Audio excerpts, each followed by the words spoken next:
Daya yang telah kami bantu sumur. Lihat bentuknya.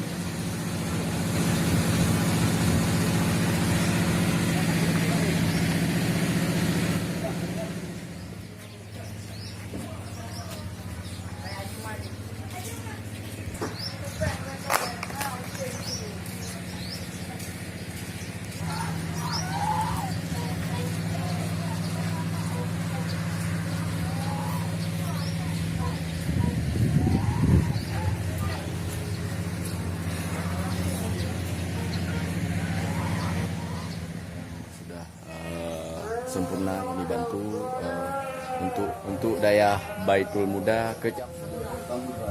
di Kecamatan Samudra, tepatnya di Kedai Krung. Dari lembaga Baitul Izmi sudah kami serahkan kepada Tunku Muhammad Rizal di Dayak Baitul Muda Kecamatan Samudra, Kabupaten Aceh Utara, yang disumbangkan oleh ibu-ibu di Luk Semawe untuk Dayak Baitul Muda dari lembaga, melalui lembaga Baitul Izmi Jalan Cendana Luk Semawe.